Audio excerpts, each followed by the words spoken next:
Enhla nasezantsi imbukele lapho enisibukele nikhona kuyona le video siza kini ngayo njengamanje. Sithanda ukunibingelela siphinde sinamukele ikakhulukazi laba nje abangama subscribers ayo le channel nalabo ke nje abake bakasivakashela bezobuka ama video ayo le channel. Mbukela sikhumbuze ukuthi sibamba lapha ke channel kaZwelonke iBantu TV1 ekwe channel hamba phambili kuletheleni izinto ezihamba phambili neshisayo lapha eNingizimu Afrika ikakhulukazi kwezakhamuzi zakhona lapha eNingizimu Afrika. Nawe ukuthi njengomthandi wezindaba zikaqeda sizungu nje ungahlala kuyona le channel ushaya subscribe bese ulike ivideo oyibukele njengamanje.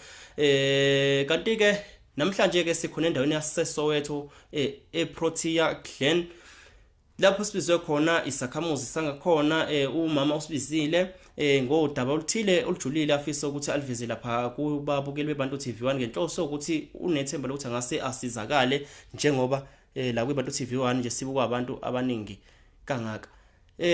Ngizokunika ithuba mama lokuthi ubingelele uphinde uzisho ukuthi ngabe umabani noma ube uanonymous nje akunankinga mongazokwazi ukuthi uveze ukuthi uba. Nginibingelele bantu be-TV, Bantu TV. Ngibonga ithuba. Hayi ngizothanda nje ukuthi ngibe uanonymous. Siyabonga mama. Kafushane nje kufonela Bantu TV1 sicela ukuthi uveze ukuthi ngabe yini lenze ukuthi usifonele ngabe udaba osithinta ngalo kafushane nje ulwane. Udaba lami lula. Nginenkinga yokugula esengihambile izinyanga ezingadlula ku-20. Angisakhulumi nangemali ke esengiyisebenzisile. Isikhathini eside ngizama ukuzelaphisa. Kugula la emzimbeni kusho ukuthi into yakhona yangiqala ngathi senkabeni. Ngithe mangithi senkabeni kodwa hayi iminyaka nje imide kakhulu. Hayi ukuthi njengoba ngithi senkabeni vele ngakusasa abakwenye indawo. Oyathi isikhathi njengoba namanje nje seyize manje angisengine ubuhlungu bamtsuku zonke angilali 24/7 nginento engihambayo la esiphangeni kimi. Ngesinye isikhathi futhi ngiyayazi ukuthi into ephilayo ngathi kusamnenke angeke ngazi ukuthi yini. Ngicela usize inyangeni ezazi umsebenzi ngale nkinga enginayo ngoba ngempela ngihluphekile. Ngicela ukuthi ningisize niziveze eningakwazi ukungisiza ngoba into yakhona ubuhlungu bakhona ngathi yilahle kusho ukuthi njengoba iphila nje iyangiguduza sengaze ngaba mncane emzimbeni ngoba ubuhlungu bakhona ngihambile esibhedlela bathi ababoni lutho ngangena kuma x-ray sezingihlalise phansi ke manje angikwazi nokwenza lutho ayikho into engikwazi ukuyenza manje ngoba sengihlala ngimame ukunyakaza nje kwami kuphila yona ngaphakathi sengibuswa yiyo. Ngicela usizo phakathi ezinyangeni ezikwazi ukuthi ngangisiza. Usolibekile gogo udaba lakho lozwakele kodwa ke sothanda nje ukuthi singene udabeni lwakho nje siza ukuthi ngabe inkinga le iqale nini usunisikhathi singanani uphila nalesimo. Iyafika iyadlula kumashumi amabili 20 years. Yebo. Kodwa yayingekho kanje manje sengiphangisa kakhulu ngibona kahle ukuthi iyangiqeda manje ngoba ilanga nelanga nobuhlungu bayo. Ukunyakaza kwami nje nyakaza yona. Mangivuka ekseni kakhulu futhi inkinga engengathi mangihamba ebantwini bangitshela ukuthi hayi into ngoba mangivuka ekseni kuvuka yona kuqala kuphila yona la emzimbeni wami. Isesiphangini ihleli la esiphangini nalanga kusho ukuthi ngasesinxele iyahlala phakathi yabona la phakathi kwembambo ihlala lapho mayingekho phakathi kwembambo iphezulu kwesiphanga phakathi ngiyengizwe ngathi sesikhumbeni ngesikhathi ngene ngaphakathi ngoba mangithi into ehamba ngiyayizwa ngempela yona ukuthi iyahamba. Ubahambile abefundisi nezinyanga. Alikho isonto engahambanga. Ayikho inyanga engazange engizwelayo ukuthi iyasiza ngazange ngiye kuyo kodwa ngisesenjalo futhi kuyaqhubeka ngasho ngithi manje iyangiqeda nje impela njengoba sengicela usizo nje. Bayasho ukuthi yini mekuthi into ebonakalayo ake sithi laba ababa prophet noma zona izinyanga ezibonayo ezihlulayo. Ngeke ngazi ngoba basho into esihlukene. Omunye isikhathini esiningi bathanda ukuthi ilumbo Bathi ilumbulana. elokufakelwa njengokuthi mhlambe ulahlelwe ngizothini uthunyelwe ngento noma mhlambe unyatheliswe ngento yafike yazenza leyo nto lapho phakathi. Ngisho abaveza ukuthi uhanjwa yini ngaphakathi. Ayakake bikho ongitshelayo. Okwazi ukuthi aqaqule ukuthi ayibikho ongitshelayo. Ngakamtholi nje impela umuntu ongathi uke wathi ukungitshela noma mhlambe kwathi ungenza ngcono lutho. Ungangokuthi yonke le 20 years njengoba ngimoshe sonke lesikhathi nemali angikakazi ukuthi angakatshela umuntu ukuthi uthi yini ende angakacacela ukuthi yini engidla yimi nje ngichaza ukuthi ngizwa ini emzimbeni. Ngoba iyenza ilahle ubuhlungu bakhona buyilahle njoba ngithi esibhedlela ngene emshini ayibonakala iphuma ingakho ke sengathatha ixathula ukuthi ngicela usizo labantu abamnyama ngoba esilungwini khona hayi bathi ngiphile saka bathi ababona lutho. Kodwa nje ngiyadleka emzimbeni into engiyaziyo incunza igazi. Inzima yona lento okhuluma ngayo lapha gogo inzima kakhulu njengokulana nje nginesho ukuthi sina zinyanga la kubantu TV1 eziningi nje futhi ezikwazi ukuthi zishaya umsebenzi wazo kodwa ke noma chance siyazi ukuthi bakhona abazofisa ukufundela kuwena. So njama nje gogo usufuna usizo lwezinyanga ngisho njalo noma labalapha bendabuko. Ngicela usizo labalapha bendabuko bengicela nje ngempela umuntu ozazi ukuthi uyakwazi ukusiza abantu ngoba manje ngempela ngendlela esengiphela ithemba ngihambile kodwa ngingakathuli sengize ngibona nokuthi kusho ukuthi isinto asisekho ke manje kodwa ngoba nakho esilungini bayangala ingakho ngibuyele futhi esintwini kodwa ngingakatholi umuntu ozongisiza ngoba kahle kusho ukuthi lento lena njobe ingekho esilungini ifuna isintu kodwa angikakatholi ukusizakala.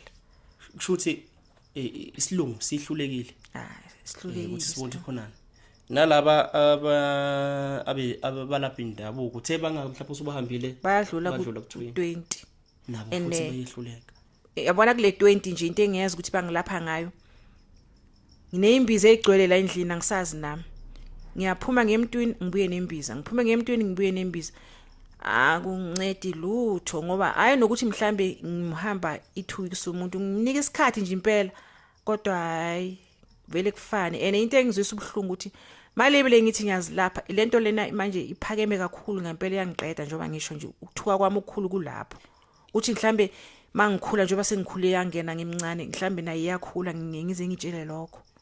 Uyayizwa gogo iyakhula ngokuyayizwa na ukuthi iyakhula ikhula ngendlela ikhula indlela ubuhlungu bayo noma kukhula iyona siqu sana. No mina ngeke ngize ngisho ngithi mhlambe into ukhula okwesize ngengikwazi kodwa nje kukhulu ukuhlupheka kwa ukuyizwa ubunzima obungiphathisa ibona nje kukhula khona ngoba yabona angilali kushuthi yabona mangithi 24/7 nginepeni emzimbeni ngichaza into enjengaleyo. Ihlukumeze kanjani gogo lento impilo yakho nje awusho ekufikeni kwayo nje ukuthi impilo yakho ihamba yashintsha kanjani lento mayiqala nje ingena impilo kade uyiphila ibinjani kwahamba kwaze kwafika esigabeni okusona nje manje nje usilandisa. Ngicekele phansi kakhulu ngimali nangomqondo nje amaswathathi kahle ngoba ayikho into engicabangayo ngicabanga nayo yona kusho yona nje seyiphethe impilo yami ngoba uvo kwami ekseni nokuthi ngilala kanjani angazi ngoba ihleli ngiphethe ngubambe lo buthongo ngalondlela engibamba ngabo ngaphaphama nje ngiyayizwa futhi manje nomqondo uyadungeka ngoba manje ngicabanga nento eyodwa and hayi nokuthi ngiyayicabanga ngizwana nento ngihlale ngimamele yona. Before uyizwe lento ukuthi ikhona before uyizwe umuntu onjani nje ubuphila impilo enjani nje impilo yakho nje ngokujwayelekile. Bengumuntu obhekene nempilo ozibambela impilo manje asekho into engikwazi ukuyenza ngoba yonke into njoba ngithi nasemsebenzini angeke ngikwazi ukusebenza angisayi emsebenzini ngaye le ndaba ukuthi angikwazi ukubhekana nempilo manje ngenxa yayo. ikufica usebenza. Ingithole ngisebenza. Sengize manje ngiyekiswe yiyo ukuthi angikwazi ukubhekana yabona umuntu kumele ube nempilo ubhekane nempilo. Yebo. Angikwazi mangivuka ekseni ngibhekana nayo ngiyoze ngolala ngibhekene nayo nje. Asekho into engiyiphilelayo ngaphandle kwayo. Ekhaya bathini ngalolu daba mhlambe umuntu ubaba nje uyasekhaya ngabe uhamba kanjani? Ishintshe isimo kwasekhaya. Nesimo sishintshile ekhaya ngoba manje sekumele ngihlale nginomuntu ngisale naye. Sengifana nje nomntwana omncane ayikho into engikwazi ukuzenzela yona njengoba ngishilo. Ngoba iyagudluza wazi umshini mawashing injalo nje ngichaza ukuthi into ehlala ikhona iwaya nje ngasho kanjalo. Hey, angazi athi ngibuza njengoba sihleli nje kukhona okuzolwa manje noma isathule. Ayikho into ethule ihlala ikhona. Ngihlale ngizubhlungu njengoba ngisho ngithi uNkulunkulu emhle kusho ukuthi akakangifuni ngoba kahle sengidla isikhathi eside. Ingilimazile ngoba yabona kwabona khona omunye wakangitshela inyanga ngathi seyizenze iyakhele ngaphakathi ubhlungu bakhona angazi ngachaza ngithini. Njoba ngisho ngithi ayikho imbiza ngiziphuzile izimbiza kodwa hayi iyona into ebebengisiza ngayo nje ukuphuza imbiza ngakathula ulunye usizo ngaphandle kwembiza ezingazange zingisize. Awukazi uthola ukuthi iyaqhamuka kanjani ibangelwa yini noma angazi noma ngizothi ngitholile na ngoba engingeke ngakuzwa ukuthi bangilumba ukuthi kanjani angazi ke kwesinye isikhathi banokusho bathi abakhuluma into eyodwa kodwa nje ngeke ngakuzwa ukuthi ngayinyathela yangena emzimbeni. Kodwa into efaka umuntu ngesandla into eyenziwa Into ayithukhule nayo. Phela ingiqale sengisebenza. Ingiqale ngina 30 njengoba ngina 60 kusho ukuthi ngina 30 years yonke ngikula. Yebo. Isifiso sakho njengamanje ukuthi uthole usizo kubantu abasibukele nje manje njengoba iBantu TV walibukelwa ngabantu abasemkhakheni eyahlukahlukene. Bengicela abalaphi bomdabu abaziyo umsebenzi ngiyasho namanje ngoba sengihambe kakhulu ukulapheka ngizange uthole imali isichithekile. Sambile imali. Kuthi ke nomuntu ozothi uyakwazi ukungisiza ngicela axhumane neBantu TV. Yebo hayi inamba vele izikhona sikhona kwivideo.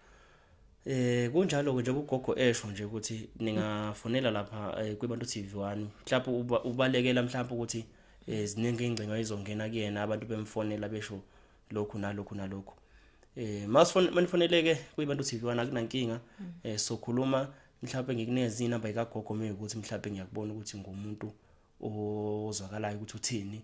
Maybe futhi ngabothi awuzwaka ngiyiqonda into yakho sizochitha kodwa ke kunendlela esizosebenzisana ngayo phakathi komuntu ozoyimisela ngolapha ugogo nathi kwiBantu TV1 ngoba sizama ukubalekela lento ukuthi abantu bangene bephume lapha ekhaya likagogo bethi bezomsiza engasizakala njengoba eseshilo ukuthi baningi vele abantu asebezamile ukumsiza kodwa ukhokhile namanje usanenkinga. So mina ke ngizoba nendlela ukuthi kuzosetshenziswana kanjani. Kuzoba nendlela kuzosetshenziswana kanjani phakathi kweBantu TV1 ugogo nomuntu ozofisa ukuthi alaphe ugogo. Gogo ngicabanga nje manje udaba lakho sedlulile njengoba usho ukuthi kwamanje nje usenhlungini into ongakwazi nje ukuthi uhlale nje ukhululeke.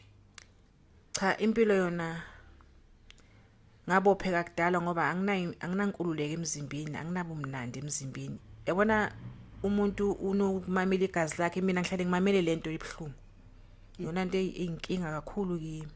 Unabo abantwana? Engaze ukuthi umuntu angaze athathe nomphefumulo ngoba phela mawuso uhlalela ubuhlungu nje ngempela ayikho into osuku usalele yiyo empilweni. Nginabo abantwana nabo sebeze bana trauma bahamba ama counseling. Omakhelwane bona bathini kulesimo ngabe khona mhlambe abayibakuzama ukuthi bakusize ngakho nje ubakuthatha nje umuntu onjani nje manje endaweni noma ngabe bayazi sengize angiphili namuntu ngoba manje umuntu uyokho ekubuza ukuthi kanti udliwa yini ngoba ongazi uyabona ukuthi ngadleka wayengazi iqala ukuthi nganginjani manje lokhu ngichaza sengihlala nje endlini ke manje ngoba manje ukubuzwa kubhlungu ngoba nawe wazi uphendula uthini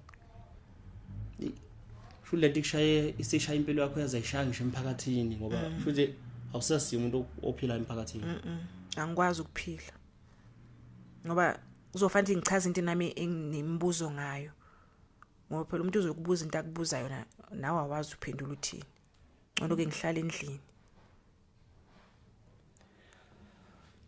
kulukhuni kunzima ngoba ugogo uthi udliwa into angayazi kusho ukuthi umuntu ozokwazi ukuthi noma ozofisa ukuthi lapho ugogo uzomyaqala achaze ukuthi ngabe ugogo udliwa yini kahle kahle njengoba nogogo yasho nje ukuthi kunento emhamba kodwa ke akaze kuvele ukuthi ngabe uhanjwa yini ngaphakathi kusho ukuthi umuntu kumele asho ukuthi ugogo udliwa yini bese esebenza kugogo ngendlela esizobe sivumelene ngayo ukuthi umsebenzi uzohamba kanjani ngoba ngibalekela uqoleka lapha kugogo ukuthi angagcine eqoleka ngoba baningi abantu vele abazoyimisela ngokumsiza abazokwazi nabazohluleka mhlawumbe abazohluleka ibona abazoza kuqala ngaphambi kwalabo abazokwazi ukubenza umsebenzi so kunemgomo embandela zinyanga aniveze nisithinte lapha kweBantu TV1 sibone ukuthi sisebenzisana kanjani for sure ukuthi ugogo uzolulama masenimsizile nani ngale kwenkokhelo kukhona futhi okunye kwizivumelano esizosenza phakathi kwami nani impilo nje ibe qhubeke ibe inhle nogogo alula gogo amangazi ukuthi ungashiya namazwi okuvala mhlawumbe inkulumo yakho ngoba ngicathi inkinga sesiyibekile manje ngibabonile besizakala abantu la kuBantu TV ngaze ngabona ukuthi nami yami inkinga mhlawumbe ngathola usizo balaphi bomdabu ngicela ukuthi isithunzi seni sibuye ngempela ngoba yabona mawuzothi uhambile ungasizakala kusho ukuthi akusekho umuntu lapha nami nje angilahlanga ithemba njoba nje sengize ngicela uBantu TV ukuthi angisize hayi lana nami nginethemba nje likhulu kakhulu nje waseyize sizofika la kuBantu TV baningi abantu abazosithinta baningi bayasithinta abantu ngeenkinga zabantu abasuke befikile namanje ngineshothi basazosithinta so nje ugogogo esho lapha ukuthi nina zinyanga buyisani isithunzi senu ngoba nje manje nezinyanga society azisathembakele ingakho ngithi nje umuntu ozofuna ukusiza ugogo kuzomela eqala adlule la kumina kube nengxoxo nezivumelwano esiba naso hayi ukuthi mhlawumbe kukhona okuzimana mhlawumbe sobe sikwenza noma sobe simsayinisa icontract akuna contract ezobe sayinwa ukuxoxisana nje kokuthile ukuze sinqande laba abazobe bathatha ama chance so inhlanhla yakhe uzokwazi ukuthi asizwe ugogo ngoba kuzomsiza kakhulu yena loyo ozobe kwazile usizo ugogo ayitholele nje ithuba lokuthi azovela lapha kweBantu TV1 yathole ipublicity umsebenzi wakhe ukhulu so win-win situation injalo ke indaba ake ngithi sizohlangana efonini ngineshow ukuthi mangabe ugogo esizakele futhi ngizoqinisekisa ukuthi siyakuveza ukuthi usizakele asichaze ukuthi impilo yakhe isinjani usizobani kanjani nabanye ke abaneyinkinga noma ngabe iziphi sisacela ukuthi nisithinte abanye abaneyinkinga mhlawumbe efanele kagogo abahlushwa izinto imkhovu nani ababethwele kwakuthi so asiphinde nje sisebenzisane ngaleyo ndlela esosebenzisana ngayo uthole usizo ubuye uzobonga siveza ukuthi ngabe ubani okusizile naba nenkinga zama relationship nabo siyathanda ukuthi sibathole sihlale nabo siza ukuthi